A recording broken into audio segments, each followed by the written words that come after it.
But maybe you can sit with...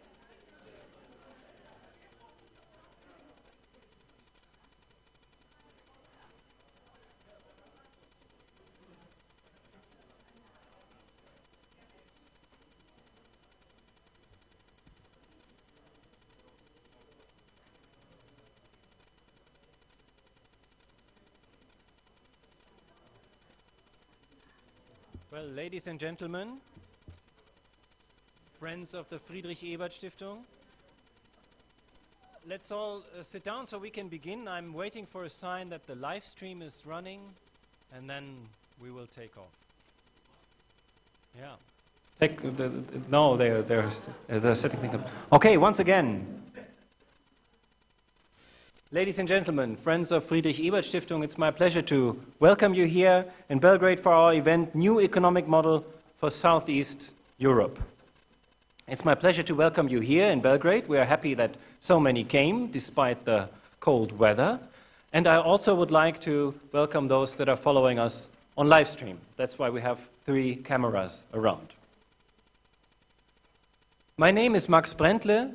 I'm director for Friedrich Ebert Stiftung in Belgrade from the beginning of this month, so I'm really new to this job and to this city, and I'm really happy to be here, and I'm looking forward to my time in Belgrade. I will be the moderator for the first panel of this project. We are presenting the results of a longer project that has been going on for almost 3 years. You can find the contributions in this volume, and we will have a chance to discuss with some of the authors, with politicians and other experts. For the beginning, I'd like to hand over to my friend and colleague Felix Henkel, who is director of the Friedrich Ebert Stiftung Dialogue for Southeast Europe office in Sarajevo. Felix, the floor is yours. Thank you very much, Max. I wasn't sure about the protocol for tonight, for this afternoon. I know of one very eminent person in the room, and that is someone I would like to mention especially, and that is the Honorable Dr. Dragan Tevtovsky, the Minister of Finance with the government of the Republic of Macedonia.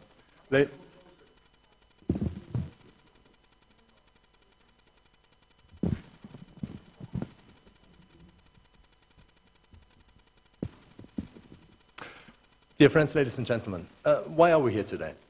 At the FES, we started in 2015 looking at a puzzle that we thought was actually quite interesting.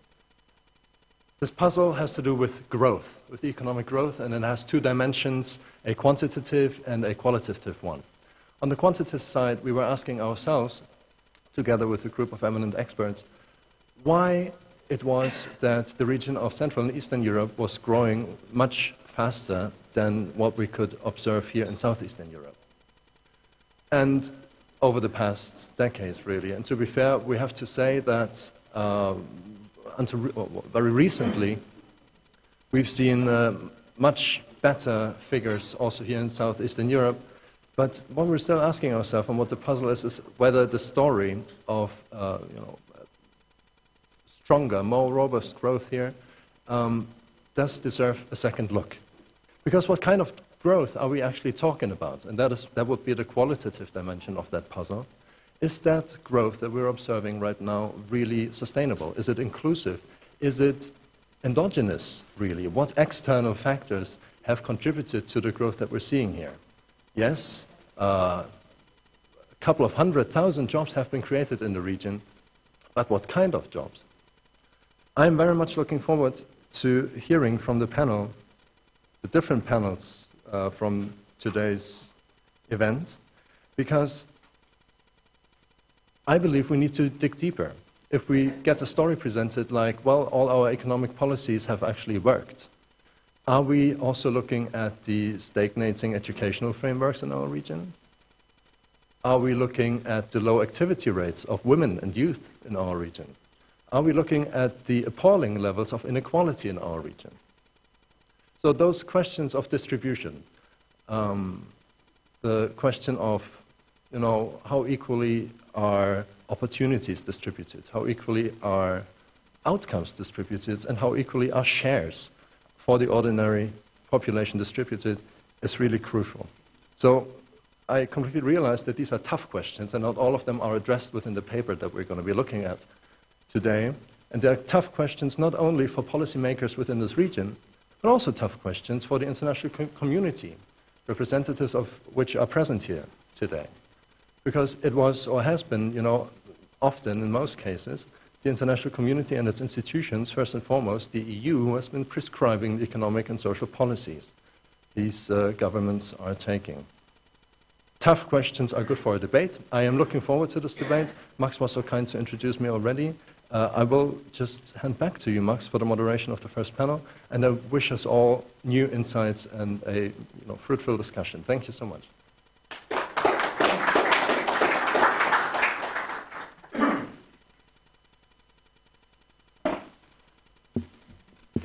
Thank you very much, Felix. I would also like to take the opportunity to thank all the authors that have contributed to this publication, the members of a steering committee that have been helping us put together this and discuss these ideas over the course of the last 2.5 years. We have met several times in Zagreb, in Skopje, in Ljubljana, in Bucharest, in Sofia. We were all around the regions. And the original idea for this project came from my colleague Michael Weichert, who at the time was working for Friedrich Ebert Stiftung in Sarajevo, and from Jens Bastian, economic analyst from Germany, who is based in Athens. Jens has been with the project for the whole time. He has written the original outline and has helped us discuss things and identify people that should be involved in this project. And finally, he has also written the paper on policy recommendations, the first chapter in this book publication. For the first panel, which I would like to open now, Jens is going to give an input and present some of the policy recommendations we have come up with. After this, we will hear 3 invited comments, and then I would like to invite all of you to join in for a discussion. So first of all, let me hand over to Jens Bastian for a presentation of our findings, of some of our findings, and of an outline of this project. Thank you very much. Jens, the floor is yours.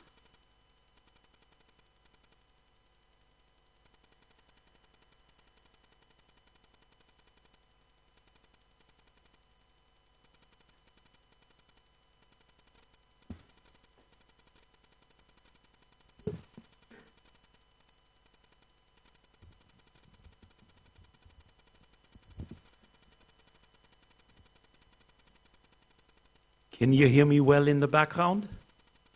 Fine. Felix and Max, thank you very much for these words of introduction. Ladies and gentlemen, ministers, excellencies, thank you for coming to Belgrade on this occasion of presenting not only policy recommendations, but also to present ourselves. Many of the men and women who have participated in this project on the economic agenda are present here today. That is also part of our outreach activities, and I'm happy to see many of the faces of the collaborators of the past years. Now let me first give you, by way of introduction, 4 brief observations about the state of play, political economy observations in the Western Balkans. And they tie into what Felix just briefly mentioned. First of all, after a decade of economic stagnation, there are countries in the Western Balkans that are starting to show signs of promising change. This change and the momentum towards that change in individual countries of the region is nevertheless fragile. It's standing on thin ice. The economic revival that we have identified in some countries does not, and this I want to emphasize, and you can see that in the different country or regional reports, that kind of revival does not translate automatically into tangible improvements, for example, in the wage sector or in the employment generation sector, does not translate into tangible improvements for the majority of citizens in these countries. Unemployment remains high. Felix just referred to it. although some countries are starting to show declining trends. But there are also flip sides to that. Fiscal deficits, while they are coming down, public debt remains high, above pre-crisis levels in the past 10 years.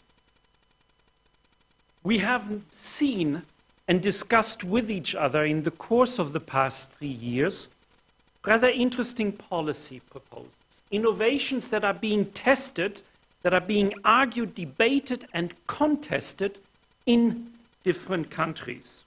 There is, for example, and I will say more about it in a moment, there's a demand across the region for what is called promotional or development banks. There are countries that are considering and experimenting what is called wage-led growth. And we have seen a strong articulation of industrial policies as a remedy for economic reform.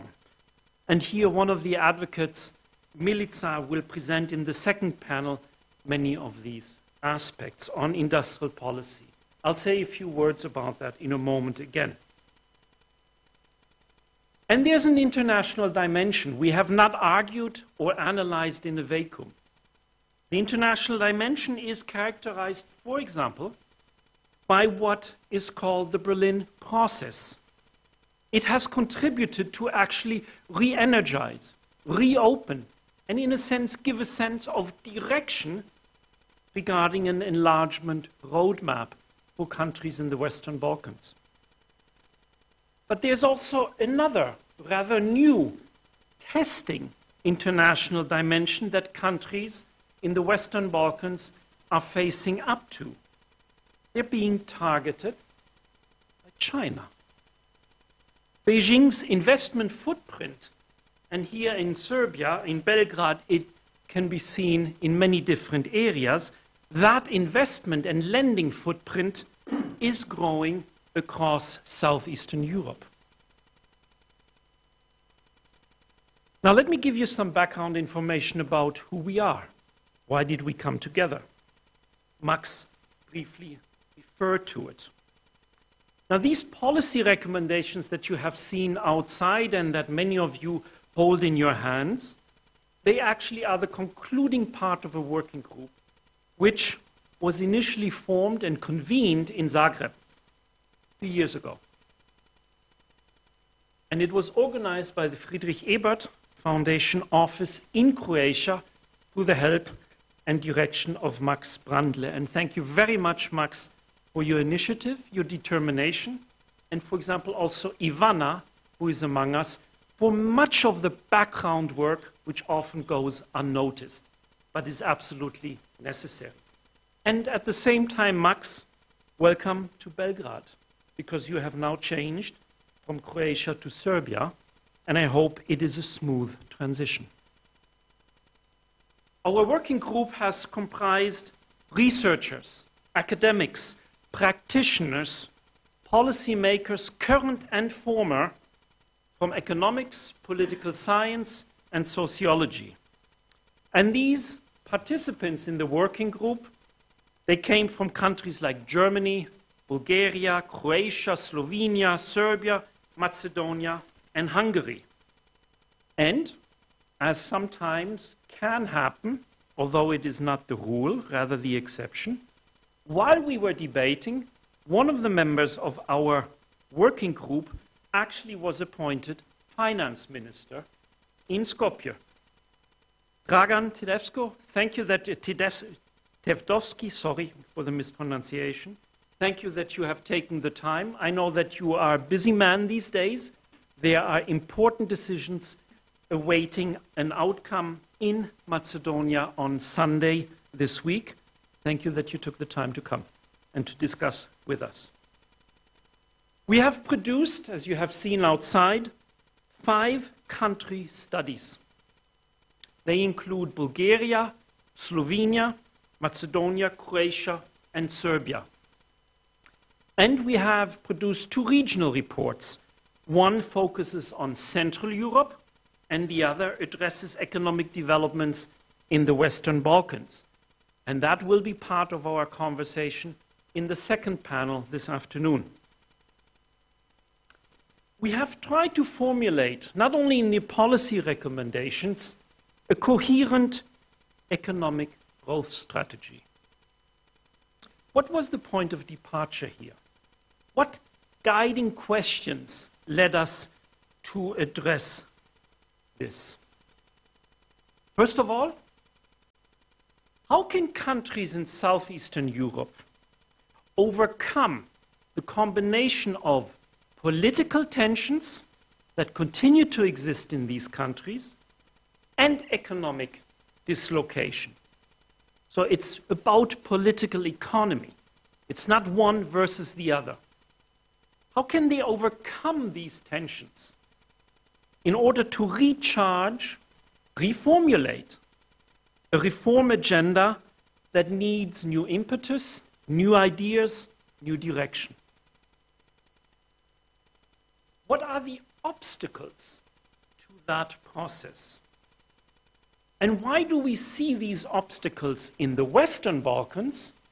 And when we compare them to countries in Central Europe, like Poland or Hungary or Slovakia, we see a very different point of departure.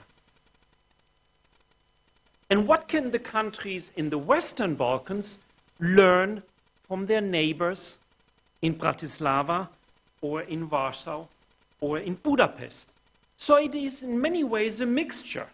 It is a combination of trying to identify what went wrong there, what can we learn from the other side.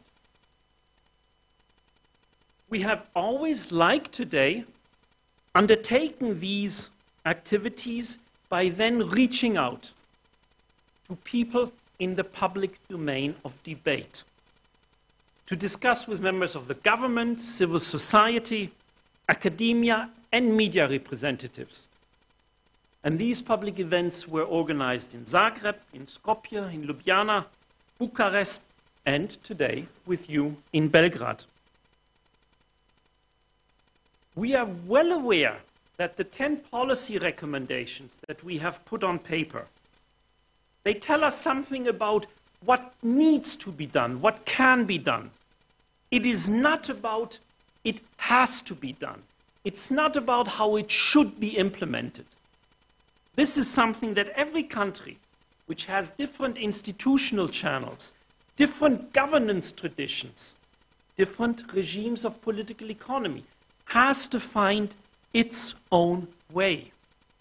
Hence, put otherwise, this is not a one-size-fits-all manual of policy recommendations. Now, I've said we have 10 of these. I'm not going to tell you all 10 of them. I'll rather, hopefully, whet your appetite to read them. I'm going to highlight 3. These 3 concern industrial policy making, the promotion of development banks, and the role of foreign direct investment. And this is where I return to what I said initially, also about the role of China in the region. First, industrial policy making. Now, the record over the course of the past decade regarding economic and social transformation in the Western Balkans suggests, and I think there's by and large agreement there, not only inside our group, but among many analysts and policymakers, business as usual cannot continue. That's a clear point of departure. If we want to go forward, we need new policy instruments, and they need to have an economic ambition. They need to have, and we've debated about that in the group, a certain normative aspect to it. And one of these ambitions is industrial policy, the call, the advocacy of industrial policy, both at the national and at the regional levels. We have, for some of us, this was not a surprise, seen that most of the countries we have looked at actually do not have a targeted industrial policy. But at the same time, we learned from the case of Bulgaria, and their gun show helped us very much, that, for example, the Bulgarian government in 2017 adopted the so-called concept for Industry 4.0. So there is movement there. There are blueprints available. Try to identify areas, sectors, where you can create at the regional level a critical mass. What are these sectors? We propose to focus regional policy on research and development, energy, transport, tourism, agriculture, and business startups. And there is already another form of regional industrial policy that is taking place in different networks with different agency. For example, the chambers of commerce, how they are aligned in the region with each other to formulate such regional elements of an industrial policy. You have investment promotion agencies. You have the EU delegations in each country promoting such policy. And you have, for example, the European Investment Bank and the European Bank for Research, or EBRD from London. And you have an organization that is in many ways an umbrella organization trying to advocate in its so-called Southeast Europe 2020 strategy also an industrial policy agenda. And that is the Regional Cooperation Council in Sarajevo. You have the Berlin process that I mentioned in my introduction. The Berlin process, launched in 2014 across different countries and cities now, includes the establishment of what is called a regional economic area in the Balkans. So there's movement, there are examples, and there's an institutional backup to proceed. My second point. I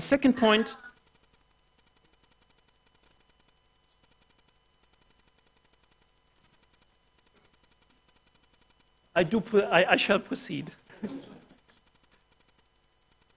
My second point concerns the policy recommendation for what is called promotional banks or development banks. If we advocate industrial policies in the region or in individual countries, they will not get very far if we do not have a financial backup. If there is not a financial architecture that can support such a policy objective. We argue in our papers that a development, a promotional bank can support that. And again, there are examples that are already taking place. There is, for example, the Juncker Strategic Investment Plan at the European Union level. I'll come back to that in a moment. There are promotional banks across countries in the European Union, in particular the older established members of the EU, like the Kreditanstalt für Wiederaufbau in Germany, or the CDC in Italy, or the European Investment Bank in Luxembourg, the EBRD in London.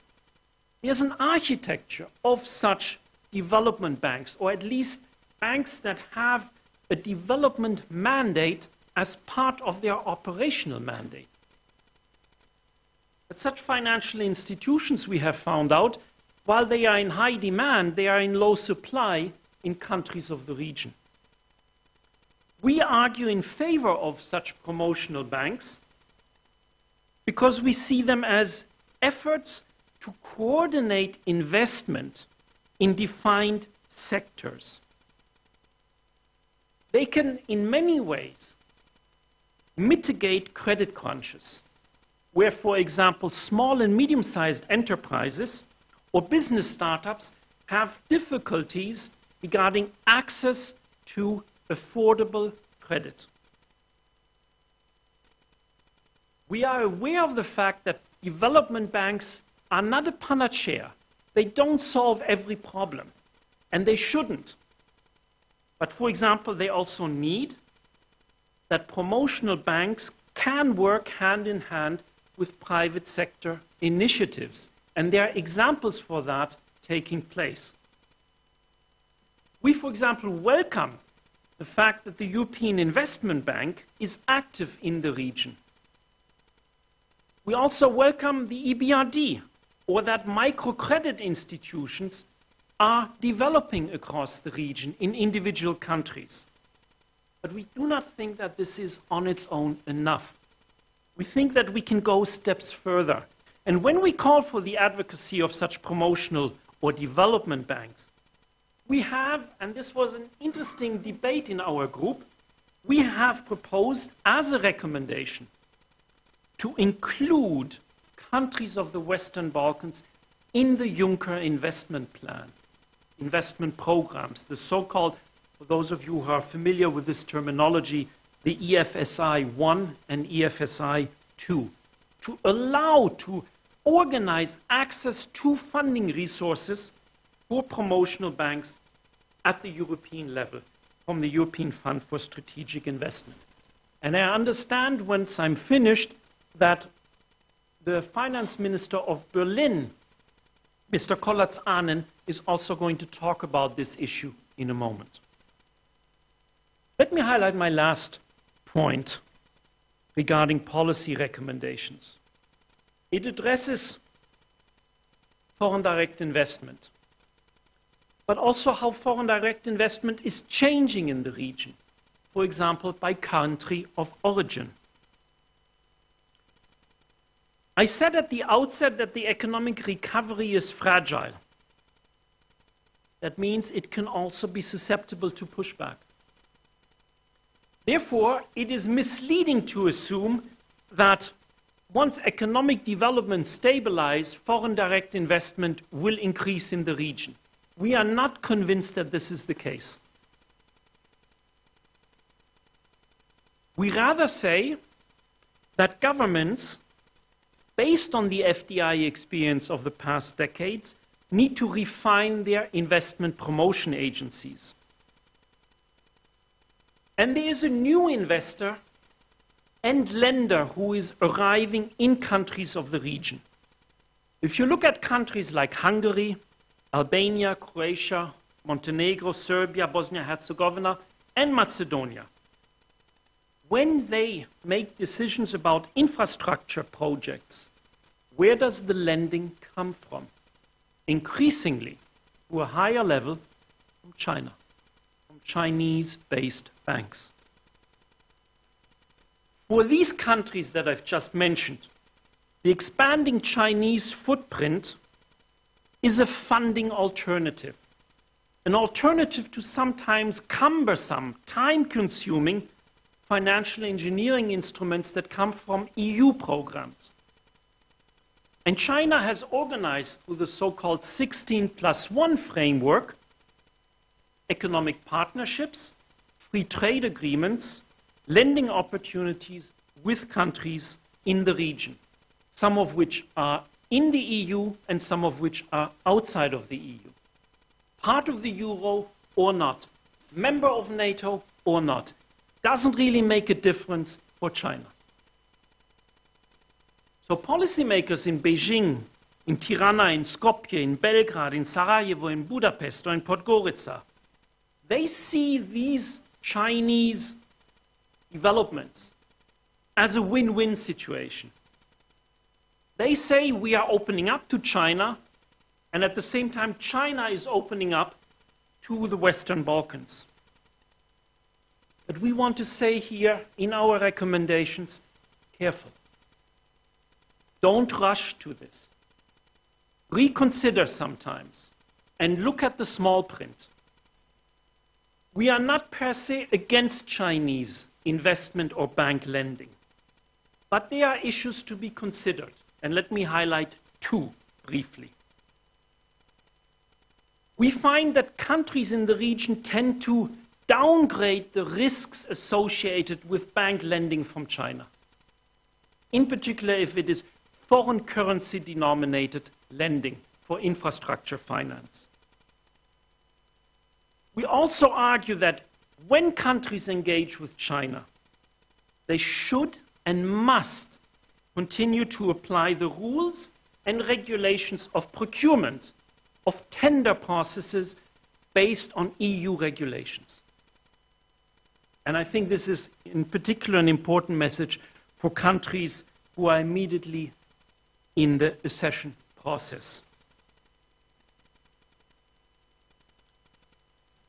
In conclusion, I've just highlighted a few policy recommendations. They are much richer ones following in the paper. But what we have tried to do, and hopefully given you a first impression, is there's a demand for new strategic approaches. We want to enter, as we are present here today, in the public domain to debate, to present our proposals. We understand that they are not shared by everybody. They don't have to. That's part of the debate, part of our outreach activities. But we think that there are viable reform alternatives emerging in and necessary for the Western Balkans. And we want to start that debate today in Belgrade. Thank you for your attention.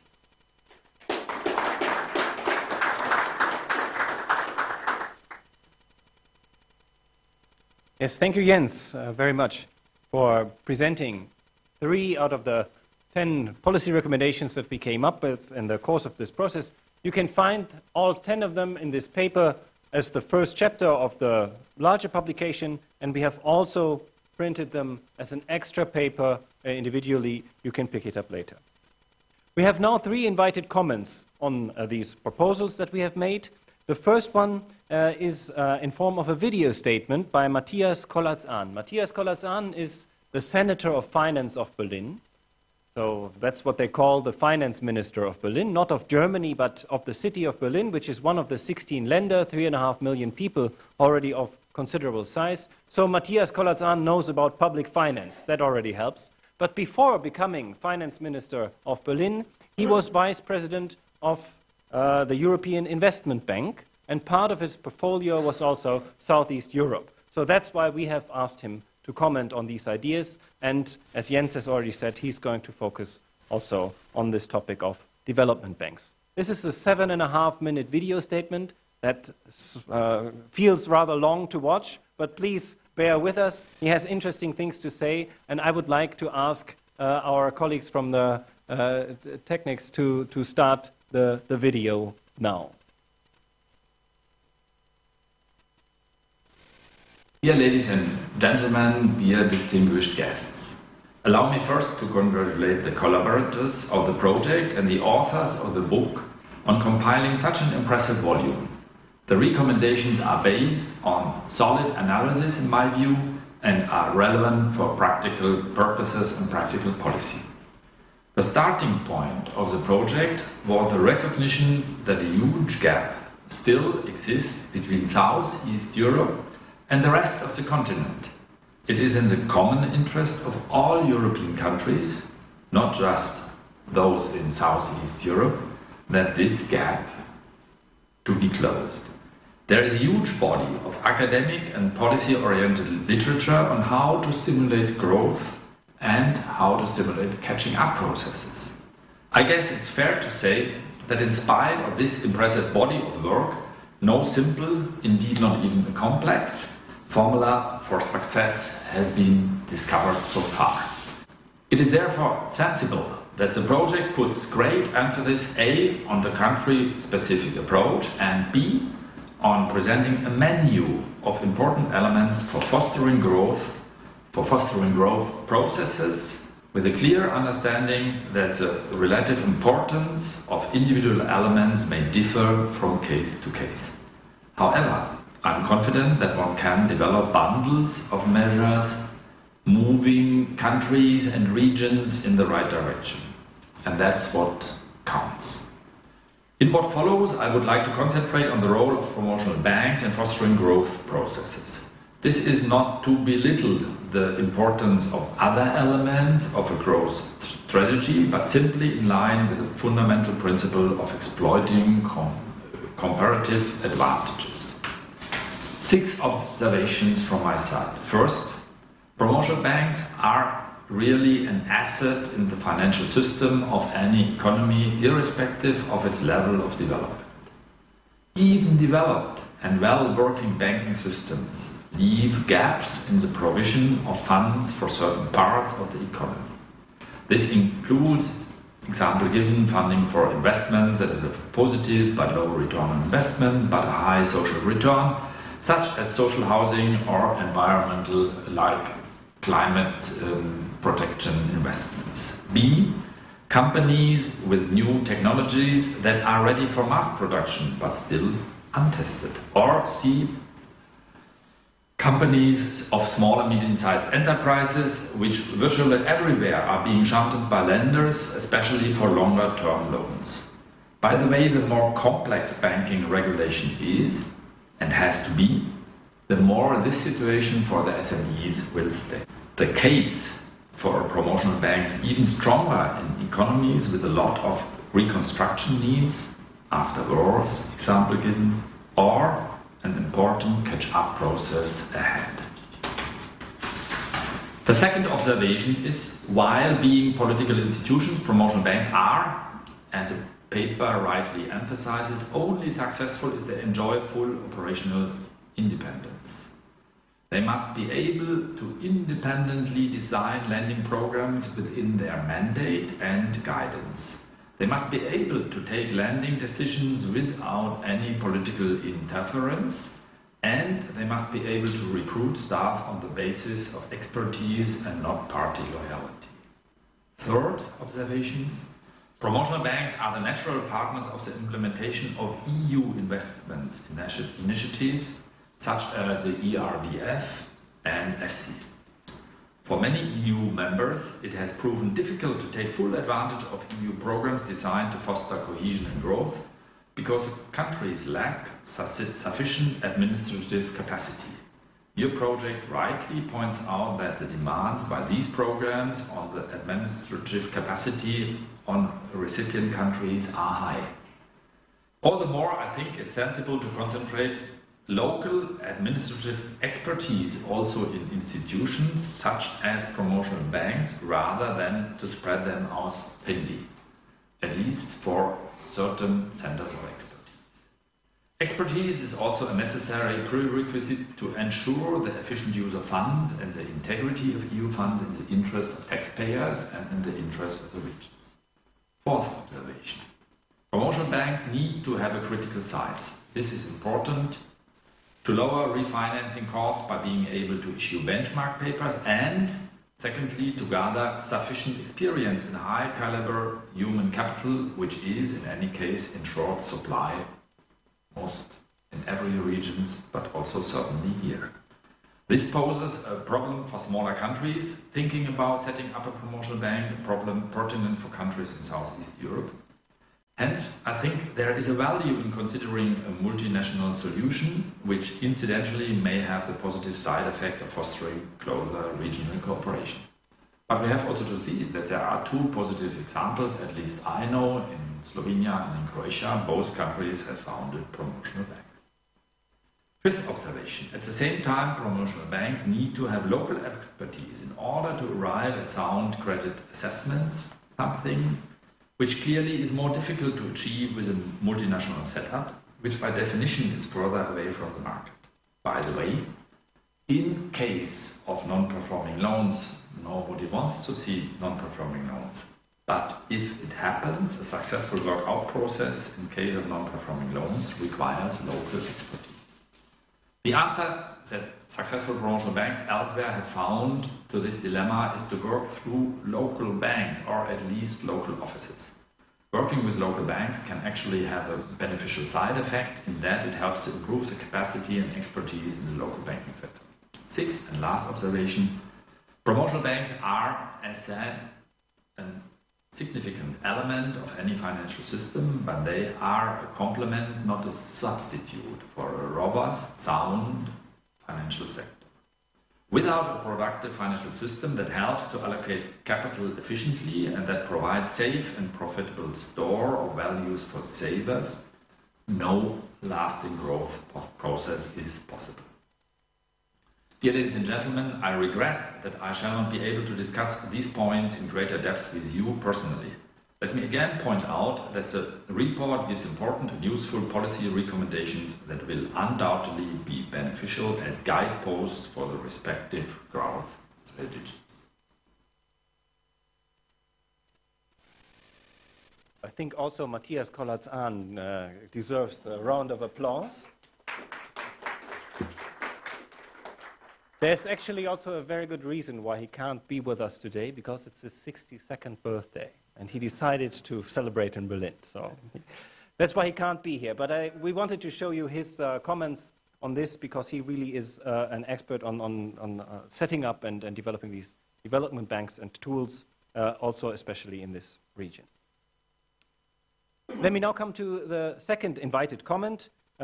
Felix already introduced Dragan Tevdovski, Minister of Finance of the Republic of Macedonia. Thank you very much for coming to Belgrade today. We know that you have an important referendum coming up in Macedonia next weekend, and we really appreciate that you took the time to join us here.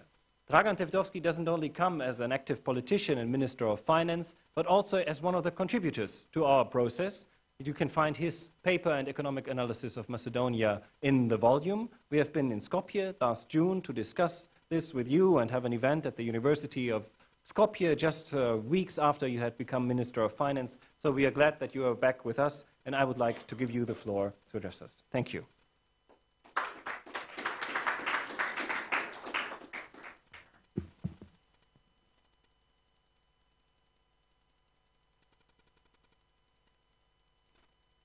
Thank you very much, Mr. Max Brendel, for the nice introduction.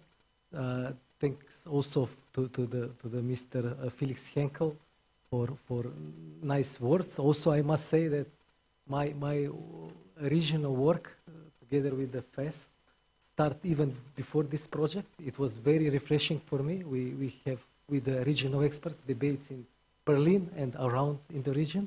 Thanks very much for FES. And before I start, I must say that I enjoy that I'm today in Belgrade, because I finished my postgraduate studies here at the Faculty of Economics at the University of Belgrade. So I love the Belgrade. Also, I'm very, very happy that I meet again my colleagues, authors of the book. So reading your thoughts and meeting you, it was really refreshing for me. So we must continue together, not only we, but the region, to think together. And of course, I must say many thanks for the Friedrich Ebert Stiftung that support this type of thinking about the future, especially about the economy. Yes, is it true, in Macedonia we are 6 days before a very important referendum about the future of the country, about integration in NATO and EU. I, as a part of the government, I was very active, but I think that also this work is extremely important. Why? Because I believe that in the past decades in our region, we were in the race to the bottom. If we see the wages, the taxation, the social transfers, the public services as education and health, and that something similar happened in all the countries in the region. So if we want to fight against that, we must have also regional thinking and to have similar ideas and goals. The social democrats, socialists, left, or how you want, you afraid, I'm afraid that never had a common approach in our region. But instead, in different countries, you find in some periods something like fight for lower public administration or lowering the number of the public administration, lower state, or how to decrease the taxation and how to privatize the public services, which, of course, by my view, is not right. So I think, therefore, that this work together of the people, different people from the region is extremely important. In my remark, I will focus on four elements which I think that are very important for economic agenda of our region. It is wages, fair taxation, support of the domestic companies and their linkages with the foreign direct investment, and fiscal transparency. So if you have a chance to see my paper about the first element, I write about the need for wage-led growth in my country, in Macedonia. I explain theoretically with the Rehn-Meidner model, something from Sweden and Scandinavia, 50, 60 years ago, that was successfully implemented. But now I'm not going to speak theoretically. I will say that in September 2017, in Macedonia, we increased the minimum wage for 25%. So, and I remember the debates in that time, especially opposition said that this is crazy, that it will create a massive layoffs of the workers. And do you want what happened? Unemployment rate decreased. So there was no layoffs of the workers. Why? There is a few reasons. One of it, I will give you some economic interpretation.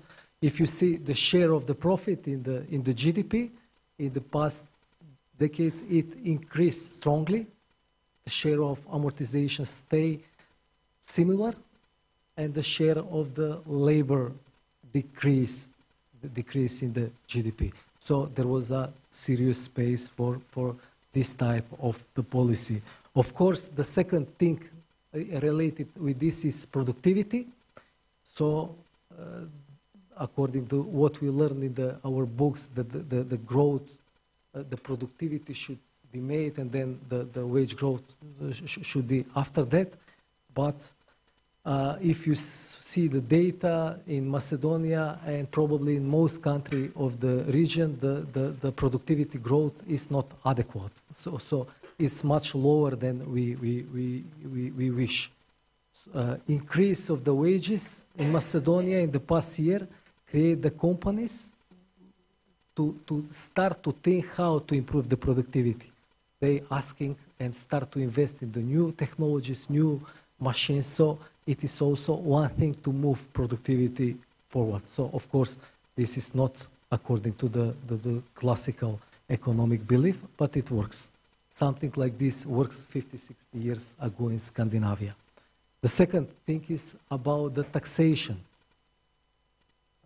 If you see effective, especially direct tax rate in our region is lowest in the Europe. So if you compare the countries, we in especially progressive side in this country ask for fair taxation. It means progressivity in the personal income taxation. This is also my standpoint. In my country, we are preparing to introduce now, because there is a race for the FDIs. It will be excellent if this will be made parallel in different countries, because on the other side of the if you see the taxation, other side is social system in the countries. In our countries, we could not afford to have a quality of education, to have quality of the health system, especially in the public one, with the lowest taxation in the Europe or in the world. If we continue with this story, we will continue to be, you will see in some of the countries, according to the PISA tests, our students are worst in the world. So the story about the low taxation is story of very, very, very weak public services and of course education and the health. In the paper of the book here, I mostly focus my time on the progressivity of the personal income tax, but with my experience of 1 year and a few months as the Minister of Finance, I must say that there is probably another element. It is transfer pricing of the profit tax.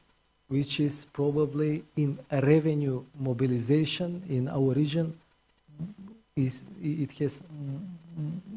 has more importance than the personal income tax, because of there is a probably huge evasion all around the region.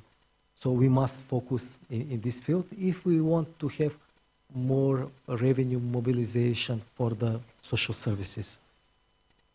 So in Macedonia, we improve the revenues mobilization in the past year, so it allow us fiscal space for the next year to introduce the minimum adequate income, significantly improvement of the social transfers, something that European EU countries have it. So it means that social transfers to be above the poverty line in the country.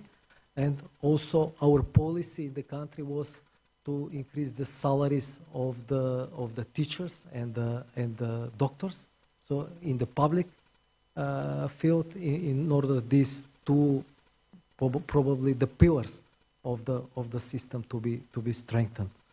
The third thing is about the SMEs especially. Of course, as the small countries, we need a significant influence from the FDIs, and all the countries provide strong benefits in order to have and to acquire more FDIs. But we must focus and support the linkages between the SMEs and the FDIs if we do not want to lose our economic issue in the country. So in the past years, especially in 2018, in Macedonia, we introduced strong support for the SMEs in order to invest and create the linkages with the SMEs. The last remark is about the fiscal transparency. So my position is that this is the fiscal transparency is probably the first condition in order to start to improve the situation in the region.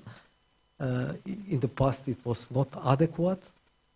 If we want from everything, if we want to improve the fiscal transparency, is number one element. If we want better taxation, the citizens will ask how my money are spent. So we must have this strong tool in order the citizens to know where the money are spent and to make a pressure for the public officials if there is the problems with the efficiency. So in Macedonia, we made many changes regarding fiscal transparency. Now EU, IMF, and every relevant institution point out that we made the progress, significant progress towards fiscal transparency. But knowing the people, businesses, citizens, everybody in the Balkans, we will not stop here. So we work now on publishing the execution of the Ministry of Finance Treasury on real time on the web. So in order to have details on execution, I think this is a radical form of transparency, but I believe that it is for the Balkan standard something that we really need. At the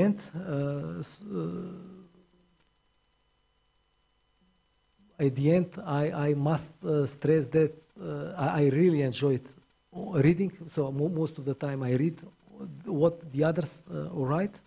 But I have privilege with some of them to meet and to discuss. So we really in the region must listen each other and change ideas.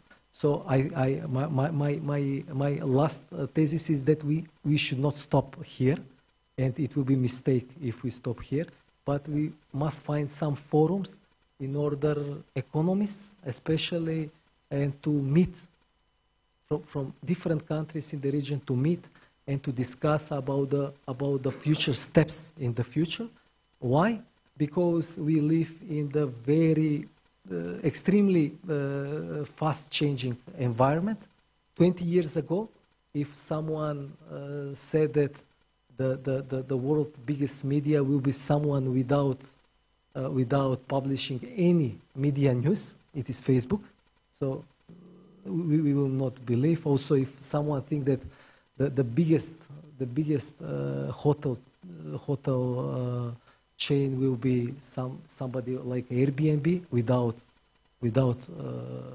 having any single room, or about the Uber, or about the I read some column of the Swedish central bank governor. He said, thinking about the future and the blockchain, what will create, maybe we will live in some future where the intermediaries in the financial sector will be not in place. So I think that it's extremely important the people from the region to sit, listen, to think about the future, especially the actions and the policy of the left in the region. Thank you very much.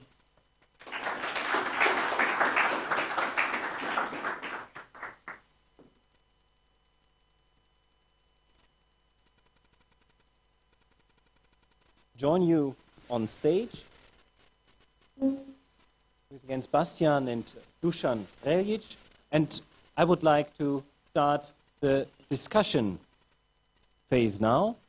I hope you can all hear me. So please get ready also to jump in and ask questions. But before we turn to the audience, I would like to introduce our third invited commentator, Dusan Reljic, whom probably most of you already know here in Belgrade. He is the head of office of the German Institute for International Security Affairs, SWP, Stiftung Wissenschaft und Politik, in the Brussels office. And he has been part of our steering committee for this project, starting it from the very beginning, but not one of the authors directly. So that's why he's also eligible for commenting on it and giving us some critical insights. And he has published many papers on the region over the course of the last 10, 20 years. So he really is an expert on what is going on. Only 20 years. Yeah. Well, let's say 20. And so I would like to involve him into our discussion before I give Jens a chance to get back at some of the comments and then to invite you. So maybe it's a good starting point to ask Dusan Reljic, what should the role of the European Union be in fostering growth, and comment on these policy recommendations that we have published? Answer to this question immediately, but I'd like to say two things about the Minister for Finance of Berlin. And I thought it was quite pertinent that you invited him, Berlin being one of the most indebted federal units in Germany, with a public debt of 60 billion euro. So perhaps next time the minister could also speak a little bit how to pay back the money that public entities owe to the banks and so on. And the second point is he was advocating, like Jens, strongly the introduction of promotional banks. However, you know, we seem to have a very short memory in this part of the world, because former Yugoslavia had UBS, Jugoslovenska banka za međunarodnu ekonomsku saradnju. And it was a most effective institution, especially in this field, working together with the World Bank. So perhaps at some point we should also not only look into the experience of Kreditanstalt für Wiederaufbau and so on, because they have their specificities, but something that has been created in this region as well, including a very effective industrial policy between 1945 and 1975, say. So this is what I wanted to get. The role of the European Union, I think, is Mr. Hyde and Dr. Jekyll. Because it has good ideas, it offers a matrix, and if you stick to this matrix, you will improve your governance, you will maybe improve the rule of law, and at the end of the day, if you stick to the theoretical framework, to the mantra, you might converge with the EU medium. However, we see a problem that convergence is not happening. And I've been invited now in November to a conference with the title, The Collapse of Post-Communism. And therefore, as Jens said, it's most pertinent to talk about what is actually going on. And what we see that is going on is that economic convergence, which is really the basis for socio-political improvement of creating this rule of law that we all love, of getting the states out of the capture from a very thin political elite, cannot happen if we are building a paper house. If you look at the figures, there are 2 post-communist states that have reached 84–85% of the EU average. And please, it's the average of 28 countries. If you would take the average of EU 15 of the West, you would see probably that none of the countries has progressed above 50% of the EU 15 average. The 2 countries with the highest convergence rate are the Czech Republic and Slovenia. The others are far below. And perhaps if we take East Germany, also as a country, East Germany is now at 85% of the West German standard. But East Germany has received 2,000 billion euro from the West in the last 20 years. 2,000 billion euro. And with this incredible amount of transfers, it has not managed to converge. So something must be wrong with the matrix of convergence, with the Washington consensus, if you will. And how to get out of this impasse is the issue, I think, that is discussed in this book, and it's a most important issue, but it does not touch upon the Brussels decision makers because they don't see themselves as responsible for economic development. They don't see the link between the, to use Marxian terms, the basis and the superstructure. So this is the problem, to explain to people that if economic development and socio-economic development does not come to the region will continue coming to the West. And we have at the moment 1/3 of the Romanian population living abroad. We have from Serbia in the last 3 years 60,000 people legally moving to Germany to work. At the end of the day, we will see that simply the population is going to diminish further. There will be no one to pay the foreign debt, and the state will not have any longer the money to corrupt foreign investors through giving them incisive monies to invest here.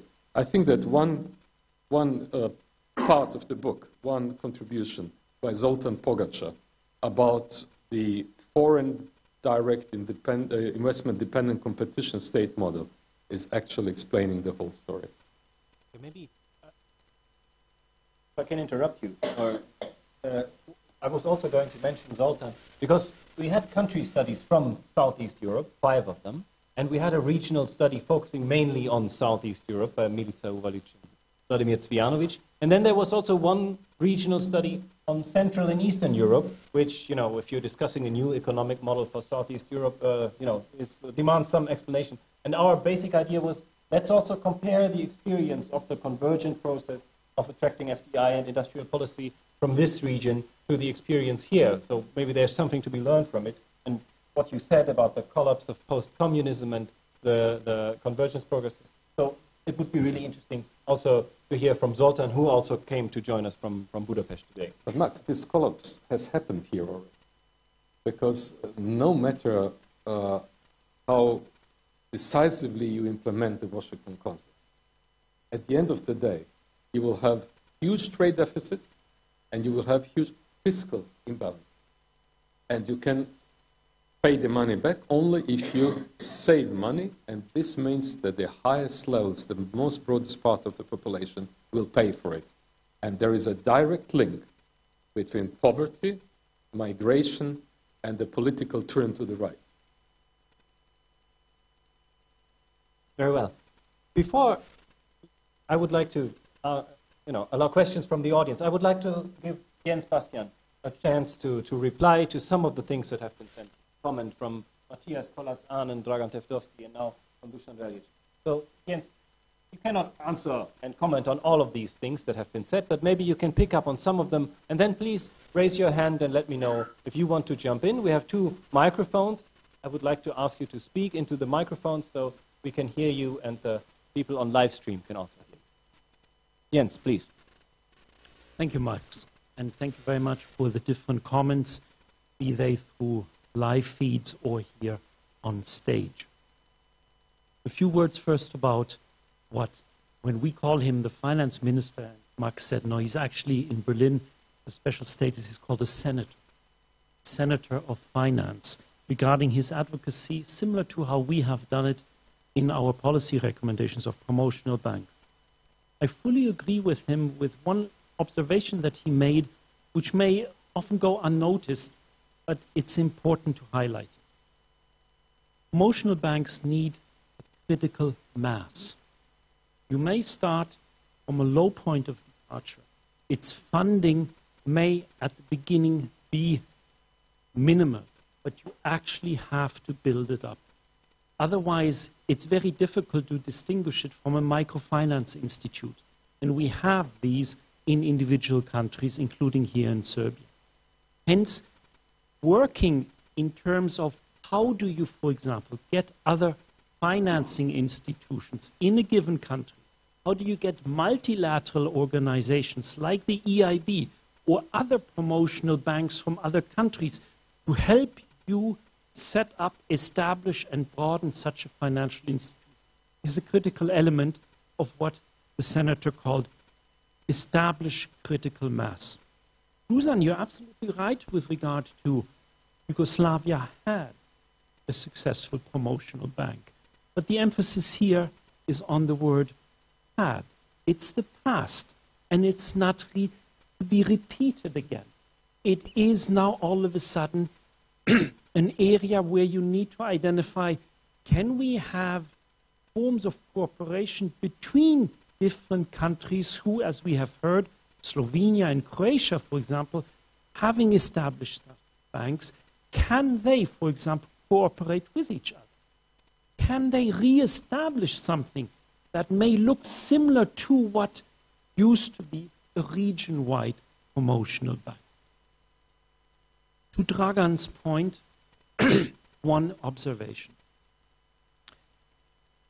Often when we talk about wage-led growth or fiscal policies, we tend to underestimate something that you highlighted at the end of your presentation, fiscal transparency.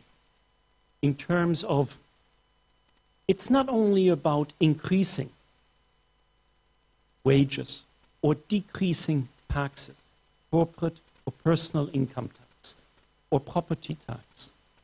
It is also trying to be accountable in terms of providing citizens, but also providing policymakers themselves.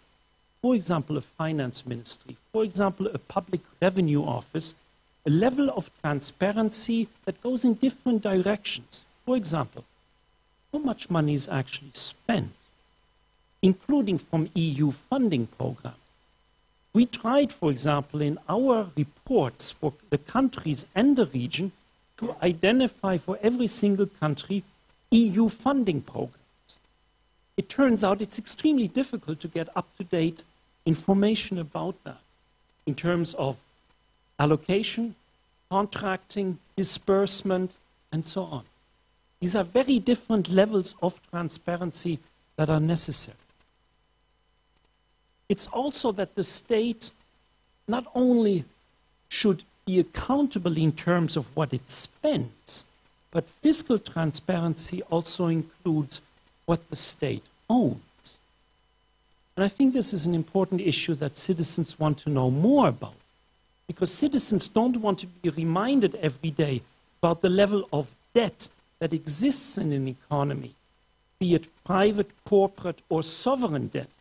It is also about what does the state own and what's the valuation of these assets, and can these assets in their valuation also improve, for example, by a certain manner of management of these assets. Finally, a word again about what Dusan has said. I agree with him with regard to the migration issue.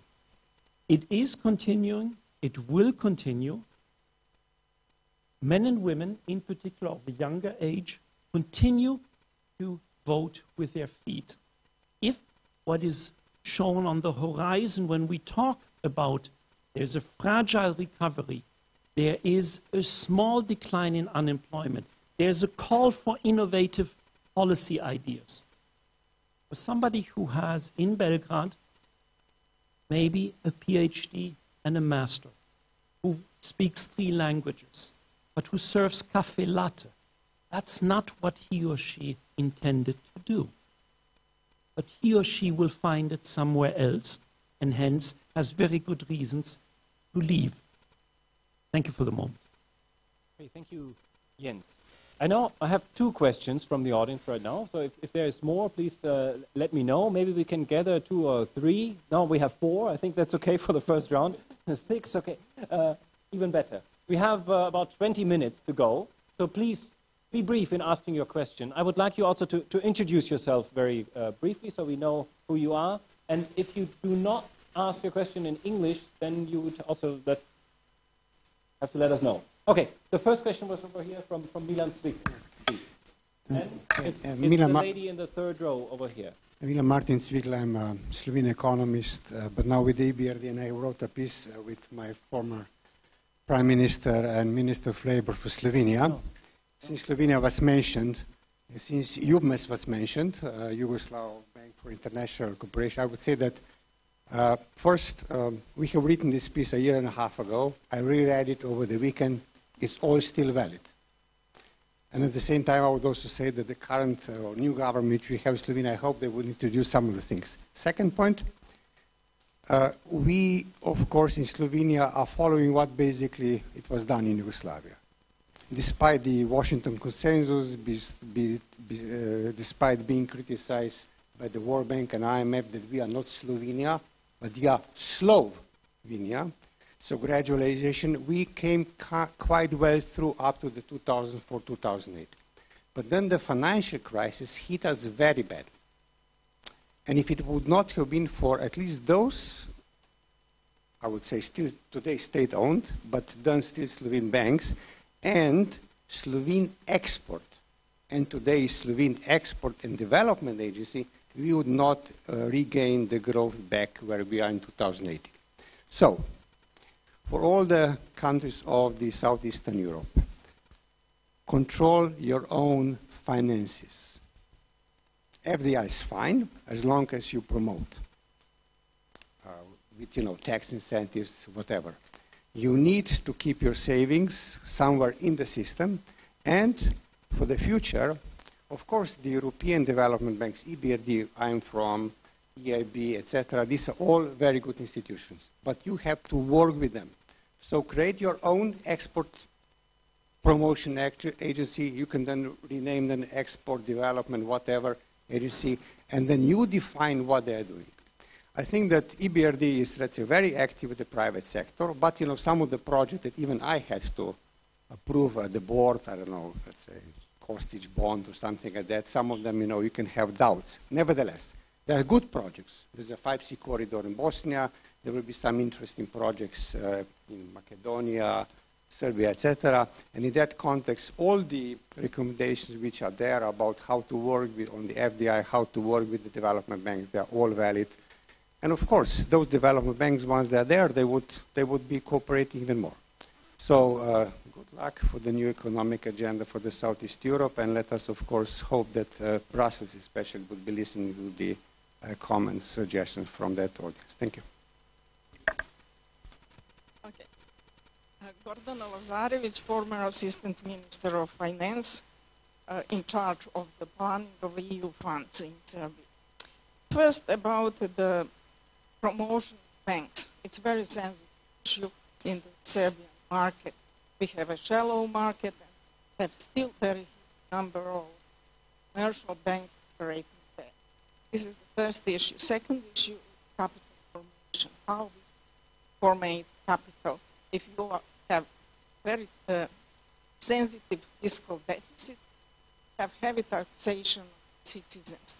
And if you have an increasing poverty, which is by things, you have 95% inflation with only 50 euros savings, and approximately 8% are not able to buy all the machine. So this is one thing very sensitive from that point of view. The others are, if it is going to be a national bank, it is a development bank, be very careful about impartiality of the decision making, how you will do that without very strong framework of development. It's there. And then you don't know how to do that, especially, and last thing about the rule of law. If you are waiting for the imposition of the court decision for so long, it is not going to be easy. So this is something which we have to keep in mind. Other issue which is important, and it is related to the EU and the growth, is capacity of the countries to create own policies. We in Serbia are facing the fact that there is no new strategies created over 6 years period. Some of them are expiring or expired, and the government is continuing to work on those issues which have not been fulfilled in the previous time. So this is very sensitive. Who is creating policies? Government, consultants from the EU, or participation of the citizens? If you are giving 15 days for the citizens to participate on 4 organized meetings and moderated by the government, this is another issue, how you will collect. So you have to collect participants to give you input where we want to see Serbia in 20 years in some area. So to have an input for the work and then to continue to have participatory process. Your study is an example of that. You participated and you didn't create it overnight. So strategies you are not creating overnight. And last, we are not looking only on migration. We are looking on the demography. We have in Serbia more citizens over 65 years than newborn of under the 5. This is something which is very sensitive for those who are working on demography statistics. So you don't have youth to replace you. And we are not creating policy. We are creating demographic policies to promote birth, but we are not creating policies how to use resources of the aging population, and we have no aging policy, neither in health nor in social care and pensions. So that's all for now. Well, thank you. I come from the Women's Platform for the Development of Serbia. It is an informal gathering of experts, activists, members of parliament, politicians, journalists, and others, men and women, mostly women, who are gathered around a vision of development, not necessarily just gender issues, but development as such, inclusive development. And many of the things that we could see in the policy recommendations today, and I'm pleased to say that, were identified in our progress dialogue in 2014. So there is an overlap of thinking, and that's great. So I'm going to focus mainly on the differences and questions that we have to start the conversation. First of all, a note of caution, the difference between what you probably mean by industrial policy and what is understood in the Western Balkans as industrial policy is enormous. So we understand it mostly as re-industrialization, so no chance there. You know, we've had our attempts. It needs to be explained every time. Need for a two-way exchanges, and I want to very much re-emphasize what Minister Tevdovsky said, in the region, not just as recipients, but also as active participants, because there are some very, very good examples here, and some authentically grown sort of ideas that merit probably consideration. Then we insist upon a certain reform intensity, not just a checklist approach where you tick off the things that were done, but as you also said, there are simultaneous changes needed in the rule of law as well as in the economic sphere and industrial policy sphere for things to succeed. And just to give an illustration, we've had CEFTA agreement for quite a long time. It didn't work. You know, 10 years ago, we all put our heads together and tried to make it work, but there were political incentives lacking, or active disincentives were in place. And also, there appears to be, and I'm sorry if I'm being unjust, I haven't read the paper yet, but there appears to be a lack of awareness in the paper on changing global economic landscape, and forms that are probably appropriate to this region, such as ethical banking, peer-to-peer lending, these alternatives that could fit well into our context, as well as, you know, when we say tourism, agriculture, what do we mean? Do we mean green economy? Do we mean the aggressive kind of tourism that is now developing in Golo, but unfortunately, you know, that the society doesn't benefit from really, especially the local. And so open minds and eyes to good trends, and an emphasis on learning and innovation. We do not quite see how it is possible to simultaneously support export-led growth and increased investments in learning and innovation. It seems to be a bit of a choice, and we would go in favor of investment in learning and against the mainstream thinking now that, you know, by decreasing salaries we're going to become more competitive. We would argue that by investing more in learning, the region would pick up much, much quicker. So that's it from us, and we hope to stay in touch in the dialogue. Thank you very much. I would also like to take some time for our panelists to get a chance to answer at least some of those three great contributions and many topics that were addressed. First of all, I'd like to hand to Dragan Teftovski. I mean, there was advice from Milan Cvikl, keep the savings in the country. There was the topic of capital formation. Yeah, you're the active finance minister in Macedonia. Maybe you can comment on those two.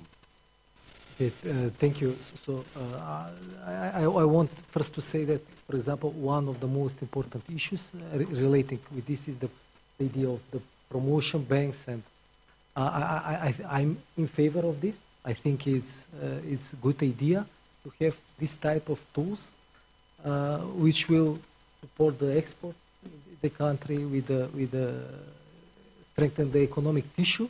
But if you see the situation in Macedonia, for example, we have excess liquidity. So 80% of the banks, only 80% of the deposit they make credit. So there is a so even without this form, there is a huge liquidity in the country, and so I believe that this is a fine mechanism, but this will be not be the significant step forward. So for me, significant step is we should have a clear idea what we want to focus. So by my view, as I said, we need, especially this group of the people, we need something that will change the attitudes, change the goals in our economies. Thank you, Dragan. And I would like to hand the question industrial policy again. There is a focus on industrial policy and a more focused industrial strategy as a policy recommendation. What do we mean by industrial policy? Max, let me come back to it in a moment, because the three comments were really important, and I'd like to, given my own banking background, I'd like to say a few words about it. In particular, one aspect that is often underestimated in East and West when you address the shadow banking market. I very much appreciate that. That is not a problem only in Serbia or in Romania or in Bulgaria. It is equally a problem in Greece or in Germany or in the United States. And what you highlight there is also an issue because it goes back to two developments which are very difficult to control. Shadow banking market is about the transfer of assets and liabilities off the balance sheets of financial institutions. That is dangerous. That carries risks. And it is a catch-up game that inside the European Commission, for example, is only gradually realizing how much, 10 years after Lehman, we know now a lot about how financial institutions operate. We do not know a lot about the shadow banking market. We know how big it is becoming, but we do not know yet how to regulate. and you address an important issue. I appreciate that you've done that. Regarding the development bank, you highlighted that there are issues of independence, for example, of what kind of directors should work in it. I helped in Greece set up a promotional or development bank. It was called, first of all, and that sometimes is maybe important, although it may sound rhetorical to you, it wasn't called a bank. It was called Institution for Growth. And the interesting, innovative element that we had there was to say the Greek authorities want that, and it's good that they proceed with it. But we will register such an institution, A, under international law, not Greek law. And we register it in Luxembourg, not in Greece. It operates in Greece. Most of its funding comes from Greece, but it is subject to a different legislative framework. I think that is something to also bear in mind in terms of what is the regulatory and the legislative framework of such an institution moving forward. Your point is very well taken with regard to industrial policy. We've had long debates about it in our working group because there are people like Milica sitting in front of you who have an enormous amount of experience also about what kind of industrial policy took place before, and should we advocate that certain parts of these can move forward again, can be re-established. I appreciate that you say that it is not about re-industrialization. Although in 2 or 3 areas I would caution not immediately saying that the term re-industrialization is wrong or that it is misleading because it has certain historical connotations or a certain focus on specific sectors. We identified sectors, like I mentioned in my intervention at the beginning, regarding research and development, regarding tourism, regarding business startups. But, for example, industrial policy in agriculture can have, in a sense, reach out to what happened in the past, learn, apply the lessons there, and then, as you rightly say, consider, is there, for example, something new to be learned, to be applied in terms of a green economy? How can you link agriculture and tourism, for example, with each other in terms of a demand, including in this country, for green tourism that includes not only a cycle lane, but also what kind of food we eat? There are references to that in our report, but I appreciate that more needs to be done about that. It is not a report that tries to highlight industrial policy per se, but it makes an opening to say, let us try and dig out this term that has certain legacy issues and redefine it. Thank you, Jens. So we have discussed at length about the financial institutions, promotional banks, about wage-led growth, and then about also industrial policy. And I started this panel here asking Dusan Željić about the role of the European Union. And I also want to close again now and comment on what is the European Union's point in all of this? I think that there is a consensus that the region cannot save enough money, it cannot accumulate enough money to enable faster development. And the figures are known. If the region develops with 6% GDP growth per year, it will take 30 years to catch up with the average. If it develops with 4% growth, it will take 60 years, and so on and so on. And I think that no one has any illusions about the capability of commercial or even EBRD loans to push growth. But we have the experience with the EU that through the structural and cohesion funds, it has pushed growth in Croatia, for instance. If it wasn't for the structural money in the last couple of years, Croatia would have not had any growth at all in the last couple of years. If you look at Bulgaria and Romania and Hungary even, the growth above 2 or 3%, which is happening, is directly coming from the use of structural funds. And we have an experience that Bulgaria and Romania, before entering the European Union, for a couple of years, had about 2% of their GDP coming from a special structural fund for them. So I never understood why the ministers of finance in this region and others have not told the decision makers in the European Union, friends, in the last 10 years, we have made a trade deficit in the trade with the EU, basically with Germany and with Italy, of exactly 100 billion euro. And we have had huge fiscal deficits because we had to pay for this somewhere. So if you want us to pay back one day the money, really, to you, you need to help us grow further. And this means opening the structural and cohesion funds of the EU for the region ahead of membership. And if you say this in Brussels, this is as if you had said a very foul word aloud, because the fear that this will push the populist agenda in the countries. Why should we pay for the corrupt Balkanese? This is where politics come into the game again. You need courageous leaders, people who will, not only here, but there as well, who will explain the connections between security in the region, the geopolitical explanations, and then see whether with 1 billion or 2 billion euro per year, you can really push the region, which is not the EU neighborhood, it's the soft belly of the EU, actually. Thank you very much, Dusan.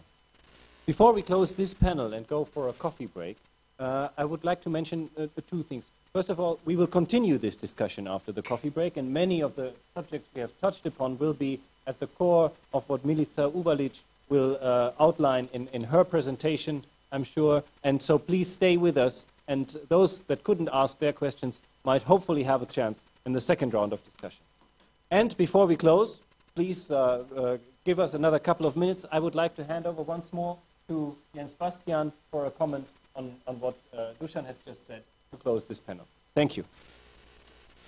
Yes, I do not want to give the impression as if I'm ignoring the EU.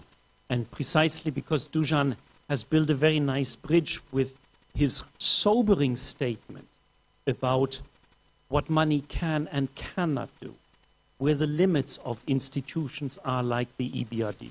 Two observations here. That is one of the reasons why we discussed inside our group, can we open, and we make the recommendation, and we will defend it also in Brussels, to open the Juncker Strategic Investment Program to countries here in the region. That would be a starting point, building a bridge towards what Dusan has just said.